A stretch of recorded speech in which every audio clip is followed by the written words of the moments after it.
Smartphones are becoming more expensive every single year, and it's not a surprise. They're becoming increasingly capable, and we're spending more time on them consuming data at a higher rate than ever before.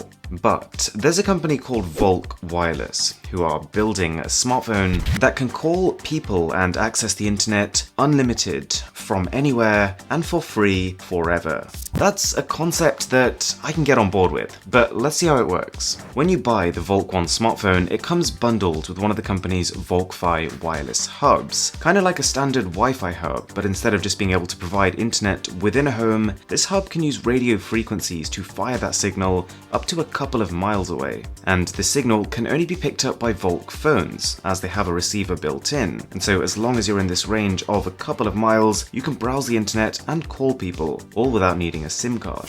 So that's pretty cool, right? You've got unlimited data, even miles from home. Things actually get a lot more interesting when you step outside that. Each one of these Volk smartphones has not just a receiver, but also a transmitter. So at the same time as being able to consume the internet, your phone is able to send that signal to other nearby Volk phones. So all of a sudden, that Volk-Fi signal is able to reach much further than just a couple of miles. It forms a network of devices that are all helping each other to stay connected.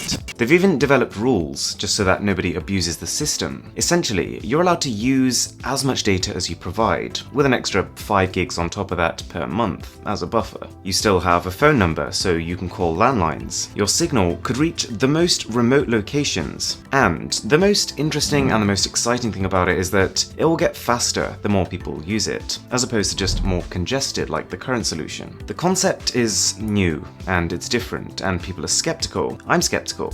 But there is some reassurance in the fact that even if all else fails, this is a solid all-round smartphone. You need an invite to reserve one, but considering it's priced at $394, you're getting a fair bit of phone here. It's got a Snapdragon 845, 4 gigs of RAM, and a dual 16 megapixel camera, plus a 6.2-inch AMOLED display, and it runs the latest Android 9.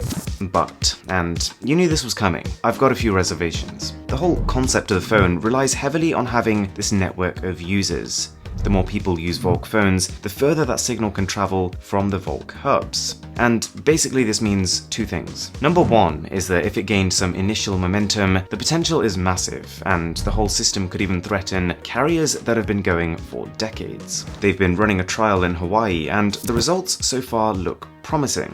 But then, number two is that if it doesn't gain that traction, then the entire Volk aspect of the smartphone is useless, and you're just getting an all-round average $400 smartphone. It will still have a SIM card slot, so you can use it like a normal phone, but then for that price, you can do better. Just from past experience, the latter seems more likely. I would love to see this take off, but it is going to be very hard to convince those initial buyers to take a gamble on a company nobody has heard of. Also, because this company has next to no past reputation, and considering that all we're seeing are renders on the website, it's likely that the phone is barely finished, and that the company are using this whole reservation system to try and gauge the amount of demand there is, before deciding whether to mass produce or not. I actually tried getting in touch with the team twice on Twitter, once on Facebook, and no response, so it doesn't exactly bode well for potential customer service. And from a technical standpoint, there is zero mention of the kinds of speeds you can expect. Not usually a good sign. And I would be a bit worried about battery life. It's got a solid 3700 mAh cell, but if you factor in having to effectively have a continuous data hotspot on, that will definitely be somewhat hindered. If you enjoyed the video, it'd be massively appreciated if you could subscribe to the channel. And as always, my name is Aaron, this is Mr. Who's the Boss, and I'll catch you in the next one.